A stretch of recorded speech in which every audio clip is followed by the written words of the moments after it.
नमस्कार दोस्तों, स्वागत है आपका हमारे यूट्यूब चैनल हिंदी व्याकरण पर। आज की कक्षा में हम पढ़ने वाले हैं विराम चिन्ह से संबंधित कुछ बातें। पिछली कक्षा में भी हमने विराम चिन्ह के बारे में जाना था। वहाँ पर हमने 6 विराम चिन्ह देखे थे, विराम चिन्ह की परिभाषा देखी थी, उसके भेद देखे थे। आज की कक्षा में हम उससे आगे पढ़ने वाले हैं। तो हमने पिछली कक्षा में कौन कौन से विराम चिन्ह देखे थे? पूर्ण विराम, अल्प विराम, अर्ध विराम, प्रश्नवाचक, विस्मयबोधक और उद्धरण चिन्ह। ये 6 विराम चिन्हों की चर्चा अपन पिछली क्लास में कर चुके हैं। अगर आपने वो क्लास नहीं देखी हो तो आप हमारे यूट्यूब चैनल पर जा के देख सकते हैं। ऊपर इस प्रकार का आई का बटन दिया हुआ है, आप उस पर क्लिक करके भी देख सकते हैं। ठीक है, तो आइए अपन उससे आगे चर्चा करते हैं। अगला विराम चिन्ह है योजक विराम चिन्ह। कौन सा? योजक विराम चिन्ह। इस प्रकार का जो एरो होता है ये योजक चिन्ह कहलाता है। तुलनात्मक या एक अर्थ वाले या युग्म शब्दों के मध्य इसका प्रयोग किया जाता है। इसका प्रयोग कब किया जाता है? तो कोई दो वस्तुओं में तुलना की जा रही है या किसी दो चीज़ों का एक ही अर्थ निकल रहा हो तो उनके बीच में, या जो युग्म शब्द है, जोड़े वाले शब्द हैं, उन दोनों के बीच में इसका प्रयोग किया जाता है। यानी अपन ऐसा कहें सीधा सा द्वंद्व समाज के बीच में इसका प्रयोग किया जाता है। द्वंद्व समाज में देखो कैसे, माता पिता दोनों युग्म हैं तो इन दोनों के बीच में रोज रोज समान एक जैसे शब्द हैं। साथ साथ काला गोरा, तुलनात्मक, इस प्रकार के शब्दों के बीच में जैसे दाल रोटी है ना, दाल चावल, इस प्रकार के शब्दों के बीच में इस प्रकार का चिन्ह का प्रयोग किया जाता है। इसे योजक चिन्ह कहते हैं। अगला देखते अपन, अगला है निर्देशक चिन्ह। कौन सा है? निर्देशक चिन्ह। देखो यहाँ पे मैंने लिख रखा है चिन्ह का नाम निर्देशक चिन्ह। इस प्रकार का निर्देशक चिन्ह होता है। अब आपको लग रहा होगा योजक चिन्ह भी ऐसा और निर्देशक चिन्ह भी ऐसा, तो इसमें एक बात है कि योजक चिन्ह छोटा होता है, निर्देशक चिन्ह थोड़ा सा बड़ा होता है। इसका प्रयोग कब किया जाता है? इसका प्रयोग संवादों को लिखने के लिए, किसी बात को कहने के लिए, किसी प्रकार की सूची के पहले, प्रत्येक शीर्षक के आगे इसका प्रयोग किया जाता है। मैं आपको उदाहरण बता देता हूँ। जैसे रमेश, संवाद चल रहा है तो रमेश कह रहा है तुम कहाँ रहते हो, है ना, तो इस प्रकार का संवादों के रूप में भी इसका प्रयोग किया जाएगा। कौन सा चिन्ह है ये? निर्देशक चिन्ह। ठीक है, एक और उदाहरण है, गांधी जी ने कहा हिंसा मत करो, तो किसी की वाक्य को कहने के लिए भी इसका प्रयोग किया जाता है। कोई सूची बतानी हो तो जैसे इसके निम्न भेद होते हैं, अब अपनों को सूची बतानी है, या फिर परीक्षा में इतने व्यक्ति पास हुए तो कौन कौन से व्यक्ति पास हुए उनके नाम क्या लिख दिया जाएगा ऐसा, और फिर नाम लिखा जाएगा राहुल, श्याम, सुंदर, इस प्रकार से नाम लिखे जाएंगे। इस प्रकार का चिन्ह निर्देशक चिन्ह कहलाता है। अगला चिन्ह है कोष्टक चिन्ह। कौन सा? कोष्टक चिन्ह। इस प्रकार के जो कोष्टक दिए जाते हैं वह कोष्टक कहलाते हैं, उसे ही कोष्टक चिन्ह कहते हैं। इसका प्रयोग वाक्य के बीच में आए शब्दों अथवा पदों का अर्थ स्पष्ट करने के लिए, शब्दों अथवा पदों का अर्थ स्पष्ट करने के लिए कोष्टक का प्रयोग किया जाता है। यानी कोई कठिन शब्द है तो अपनों ने उसका अर्थ कोष्टक बना के लिख देते हैं। ठीक है, इसलिए इसका प्रयोग किया जाता है। जैसे उदाहरण मैंने आपको यहाँ पे दिया है, आपकी सामर्थ्य को मैं जानता हूँ। अब वाक्य तो इतना सा, लेकिन सामर्थ्य का कोई लोग अर्थ नहीं जाने तो उनको बताने के लिए कोष्टक में लिख दिया शक्ति।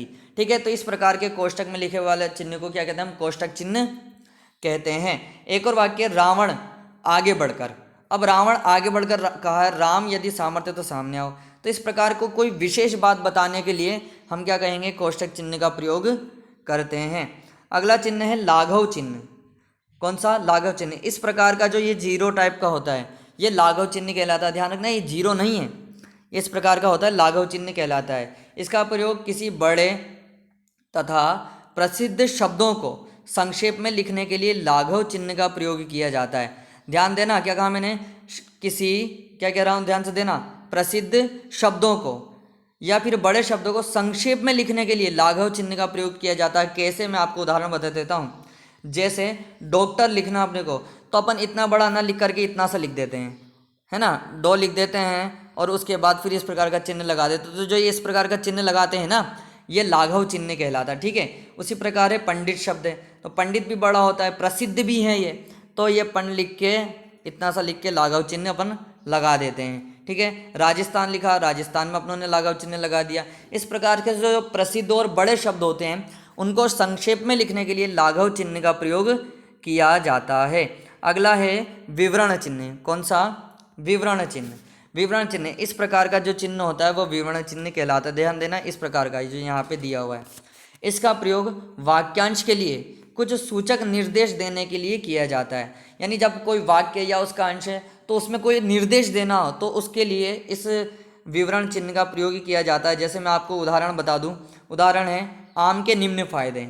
अब हमें बताना है कौन कौन से फायदे हैं, ये विवेचन करना है, तो इस प्रकार का चिन्ह का अपन प्रयोग अपन करेंगे, ठीक है। उसी प्रकार पद के 5 भेद हैं। अब पद के 5 भेद कौन कौन से तो हमें बताना है, तो इस प्रकार का विवरण चिन्ह का प्रयोग अपन यहाँ पर करेंगे। अगला है उपविराम चिन्ह। कौन सा है? अगला है उपविराम चिन्ह। उपविराम चिन्ह क्या होता है तो अपन देख लें। उपविराम चिन्ह इस प्रकार का जो चिन्ह होता है ये उपविराम चिन्ह कहलाता है। जब किसी शब्द को अलग दर्शाया जाता है या किसी चीज़ से उसे अलग किया जाता है तो वहाँ पर हम उपविराम चिन्ह का प्रयोग करते हैं। जैसे मैं आपको उदाहरण बता देता हूँ, जैसे है कृष्ण के अनेक नाम। अब कृष्ण के नाम, कृष्ण के अनेक नाम बताए जा रहे हैं, अलग किया जा रहा है शर्त को, तो मोहन, श्याम, मुरली, तो ये अनेक नाम के आगे क्या लग गया? इस प्रकार का चिन्ह लग जाता है। इसे कौन सा कहेंगे? उपविराम चिन्ह कहते हैं। अगर हम विज्ञान, विज्ञान का निबंध लिखना तो विज्ञान, अब उसके विशेष बताना तो वरदान या अभिशाप, इन दोनों टॉपिक को लिखना हमें। उसके क्या कर रहे हैं अपन? उसको अलग दर्शा रहे हैं, इस शब्द को अलग दर्शा रहे हैं और इन दोनों को अलग दर्शाया।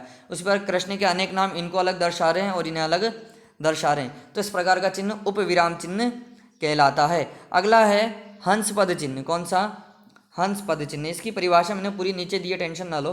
हंस पद चिन्ह, हंस पद चिन्ह क्या होता है मैं आपको पहले परिभाषा बता देता हूँ। जब किसी वाक्य में कोई शब्द लिखने में छूट जाता है तो उस वाक्य के नीचे हंस पद चिन्ह का प्रयोग कर छूटे हुए शब्द को ऊपर लिख देते हैं। यानी जब हमसे कोई लिखने में कोई गलती हो जाती है या कोई शब्द छूट जाता है तो अपन क्या करते हैं? इस प्रकार का चिन्ह लगाया और इसके नीचे हम लोगों ने उसे सही अर्थ लिख देते हैं। इसे कागपद चिन्ह भी कहते हैं, ठीक है, या इसे त्रुटिपूर्वक चिन्ह भी कहते हैं। जैसे मैं आपको उदाहरण बता देता हूँ, राम बहुत लड़का है।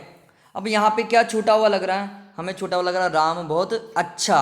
यहाँ पे क्या लगाएंगे हम? अच्छा लगाएंगे ना। तो इस प्रकार का चिन्ह लगा के, ये जो यहाँ मैंने लगा रखा है, इसे हम कौन सा चिन्ह कहेंगे? इसे हंस पद, त्रुटिपूर्वक चिन्ह या कागपद चिन्ह भी कहते हैं। इस प्रकार का चिन्ह लगा करके हम यहाँ पर नीचे अच्छा लिख देंगे, ठीक है। उसी प्रकार अगला वाक्य, स्वतंत्रता हमारा अधिकार है। अब यहाँ कुछ छूट गया है तो इस प्रकार का चिन्ह लगा के नीचे लिख देंगे जन्म सिद्ध। क्या लिख देंगे? जन्म सिद्ध अधिकार है। तो वाक्य क्या हो जाएगा? पूरा हो जाएगा। तो इस प्रकार से ये हंस पद चिन्ह होता है। इस प्रकार से हमने 2 कक्षाओं में संपूर्ण चिन्हों की चर्चा कर ली, जितने भी विराम चिन्ह हैं उन सबकी चर्चा कर ली। अगर आपको वीडियो पसंद आई है तो लाइक, सब्सक्राइब और शेयर ज़रूर करें। धन्यवाद।